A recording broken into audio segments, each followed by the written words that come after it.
Hey guys, इस video में हम एससीओ समिट 2020 के बारे में बात करेंगे जो कि इंडिया होस्ट करने वाला है। So let's start our video. यहाँ पे आप देख सकते हैं कि रिसेंटली द हिंदू में एक आर्टिकल पब्लिश हुआ था जहाँ पे ये लिखा था कि India to host SCO head of government meet, Modi Imran Khan to skip. Means SCO summit 2020 कहाँ ऑर्गेनाइज होने वाली है? वो इंडिया, ऑब्वियसली इंडिया में ऑर्गेनाइज होने वाली है। इंडिया उसे होस्ट करने वाला है। बट यहाँ पे मोदी जी और इमरान खान ये क्यों इसके स्किप कर रहे हैं? Because of their personal disputes, because of the nation dispute. And ये पहले का आर्टिकल है जो 10 नवंबर को एक आर्टिकल आया था, PM Modi urges respect for territorial integrity. यहाँ पे ये चीज़ कट गई है, यहाँ पे लिखा है ये टेरिटोरियल इंटीग्रिटी के लिए। तो यहाँ पे मोदी जी जो है वो हमारे जो प्राइम मिनिस्टर है वो दो चीज़ की तरफ इशारा कर रहे हैं, एक तो पाकिस्तान की तरफ और एक चाइना की तरफ। इसलिए ये समिट अभी जो 2020 की जो समिट है वो इंडिया के लिए इतना ज़्यादा इंपॉर्टेंस रखती है। और भी डिस्कस करते हैं, बट उससे पहले ये प्रैक्टिस क्वेश्चन देख लो। एससीओ कवर करता है 40% of the global population and 20% of the global GDP, 22% of the world land मास। आपको बताना है कि इसमें से करेक्ट ऑप्शन कौन है। बी वाला ऑप्शन है India and Pakistan become member in 2017 Astana summit. तो आपको पता होगा अस्ताना समिट ऑर्गेनाइज हुई थी जब 2017 में, तब इंडिया और पाकिस्तान उसके मेंबर बने थे। SCO is counterweight to the NATO, जिसे हम नाटो बोलते हैं, नॉर्थ अटलांटिक ट्रीटी ऑर्गेनाइजेशन। तो करेक्ट ऑप्शन चूज करना है 1 and 2 only, 2 and 3 only, 1 and 3 only, या 1, 2 and 3। एज यूजल इसका आंसर मैं वीडियो के एंड में आपको प्रोवाइड करूंगी, तब तक के लिए वीडियो पॉज करके आप इसे अटेम्प्ट करो। तो आइए जानते हैं डिटेल्स के बारे में। तो क्या हुआ है अभी, ये इतनी ज़्यादा न्यूज़ में क्यों है? तो इंडिया अभी क्या करने वाला है? Head of government. Head of government वो होता है जहाँ पे हमारे जो गवर्नमेंट है, means head of government means कौन है? हमारे हेड ऑफ गवर्नमेंट है प्राइम मिनिस्टर। और दूसरा चीज़ होता है हेड ऑफ स्टेट, जहाँ पे हमारे हेड ऑफ स्टेट है प्रेसिडेंट। ठीक है, तो हेड ऑफ गवर्नमेंट जो है उनके काउंसिल मीटिंग होने वाली है। Means 8 nation SCO organization, means जो एससीओ समिट जो है जिसे इंडिया ऑर्गेनाइज कर रहा है उसमें जो 8 नेशन के हेड ऑफ गवर्नमेंट है वो पार्टिसिपेट करेंगे एज यूजुअल, जैसे कि पार्टिसिपेट करते हैं। बट न्यूज़ ये है कि जो हमारे प्राइम मिनिस्टर है नरेंद्र मोदी, वो पार्टिसिपेट इसमें नहीं करेंगे। सो ये मीटिंग चेयर कौन करेगा? अगर प्राइम मिनिस्टर पार्टिसिपेट नहीं करेंगे तो ऑब्वियसली समवन जो कि उनके जितना इम्पोर्टेंट हो, है ना, तो that will be chair by vice president Venkaiah Naidu. ठीक है, तो ये स्टेटमेंट कहा गया है by ministry of external affairs. Virtual conference जो होगी उसमें 6 प्राइम मिनिस्टर होंगे। ठीक है, तो उसमें कौन कौन से प्राइम मिनिस्टर नहीं होंगे? जो prime minister Narendra Modi means India के प्राइम मिनिस्टर एंड पाकिस्तान के प्राइम मिनिस्टर इसमें नहीं होंगे। यहाँ पे आप देख सकते हैं कि prime minister Imran Khan also decided to skip the meeting. ठीक है, एससीओ की फुल फॉर्म है संघाई कोऑपरेशन ऑर्गेनाइजेशन। तो इंडिया को इसकी फुल मेंबरशिप मिली थी 2017 में, जब अस्ताना समिट में ये समिट हो रही थी। और एक चीज़ आप एक और याद रखना कि इंडिया और पाकिस्तान जो है उन दोनों को एक ही टाइम पे दोनों को मेंबरशिप मिली थी। ओके देन, ये जो समिट होने वाली है वो 19th मीटिंग होगी SCO head of the state की, हेड ऑफ द गवर्नमेंट की, जो 30 नवंबर को होगी। इंडिया इसमें और जो अपनी ट्रेड और इकोनॉमिक एजेंडा है उसको और ज़्यादा डीपेंड करना चाहता है। तो ये न्यूज़ में इसलिए भी है क्योंकि प्राइम मिनिस्टर स्किप कर रहे हैं, वो भी एससीओ जैसी मीटिंग को, मीन्स जो कि इतना इंपॉर्टेंस रखता है इंडिया के लिए, उसे स्किप कर रहे हैं। तो ऑब्वियसली इसके पीछे कोई रीज़न होगा, है ना। तो वो इसके बारे में और जानते हैं अबाउट एससीओ क्या है और आज की डेट में इतना ज़्यादा इंपॉर्टेंस क्यों रखता है।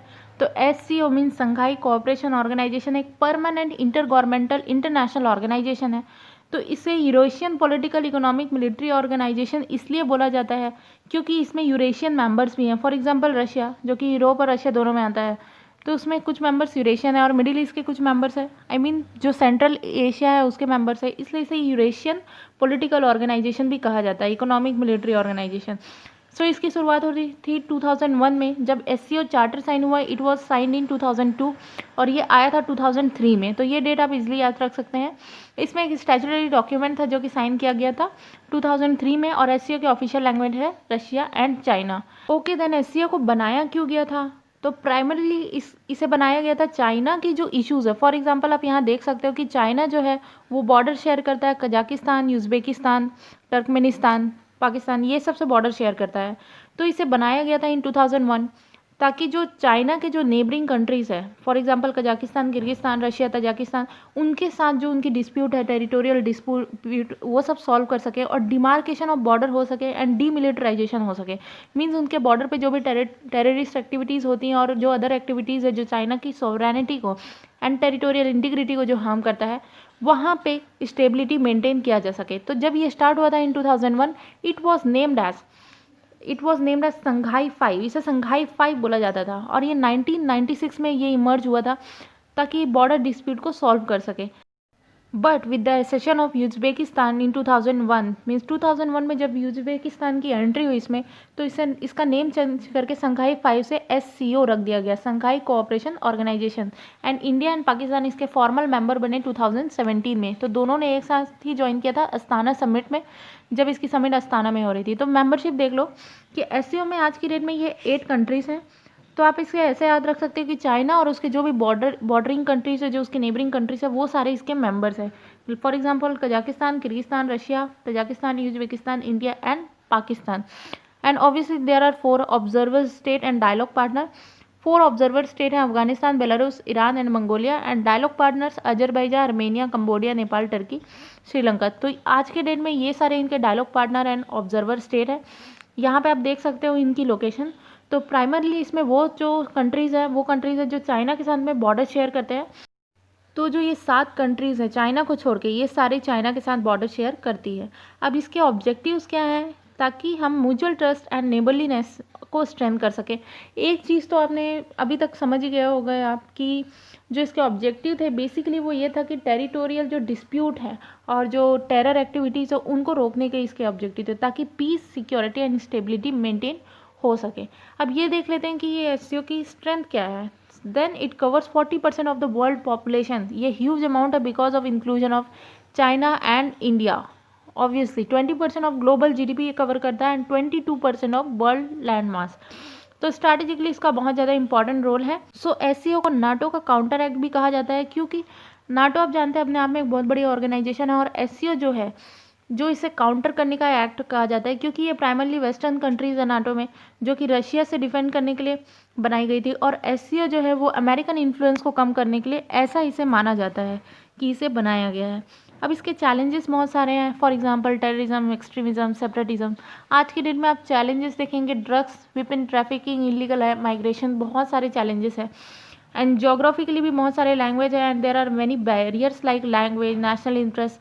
आप जानते हैं कि for example China, India, Pakistan, तीनों के नेशनल इंटरेस्ट अलग अलग हैं, बट ये इंडिया के लिए बहुत ज़्यादा इंपॉर्टेंट है, और इंडिया के पास इसकी चेयरमैनशिप होना भी बहुत ज़्यादा इंपॉर्टेंट है। बिकॉज सिक्योरिटी रीज़न सबसे पहला रीज़न है। सिक्योरिटी रीज़न में सबसे पहले ये आता है कि काउंटर टेररिज्म के लिए इंडिया को बहुत ज़्यादा इंपॉर्टेंट है। अगर इंडिया को अपनी खुद की कंट्री में अगर टेररिज्म कम करना है तो हमें ऑब्वियसली नेबर कंट्रीज़ के साथ पार्टनरशिप करना चाहिए, और पार्टनरशिप बना के चलना होगा, उनके साथ में आगे बढ़ना होगा। सेकेंड रीज़न इसकी ये भी है कि एनर्जी, इंडिया एक एनर्जी डेफिशिएंट कंट्री है, और जो सेंट्रल एशियन की जो कंट्रीज़ है उनके वो बहुत एनर्जी रिच हैं। तो ऑब्वियसली इंडिया को इनके साथ एनर्जी एंड ट्रेड रिलेशंस बना के रखने होंगे, और इंडिया को अपनी खुद की पर्सनल इंटरेस्ट देखता है सेंट्रल एशिया में। So SCO can act as an alternative route to central Asia and economic ties also. And geopolitical interest में देखें तो इंडिया की लॉन्ग टर्म एक पॉलिसी रही है कि कनेक्ट सेंट्रल एशियन पॉलिसी। अगर इंडिया को इन फ्यूचर में डोमिनेट करना होगा इस रीजन को अगर आगे बढ़ना है, अगर लीडरशिप की भूमिका निभानी है, तो ऑब्वियसली एक्सटेंडेड नेबरहुड पॉलिसी लेकर चलना होगा। और चाइना को जो यूरेशियन इन्फ्लुएंस है, मीन्स जो चाइनीज़ इन्फ्लुएंस है इन यूरेशिया, उसे कम करना होगा, growing influence of China in Eurasia.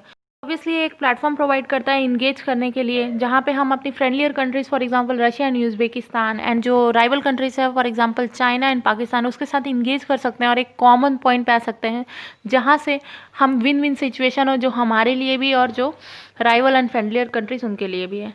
So practice question का आंसर देख लेते हैं। SCO covers 40% of the global population. ये स्टेटमेंट ऑब्वियसली सही है। India and Pakistan become member in Astana summit, ये मैंने आपको बताया था। SCO is a counterweight to NATO. So ये स्टेटमेंट गलत है। ऑल्दो हमने देखा कि SCO is seen as a counterweight, ये ऐसा देखा जाता है, but it is not exactly a counterweight to NATO. So इसका आंसर हो गया 1 and 2 only. So this was the end of our video. Thanks for listening.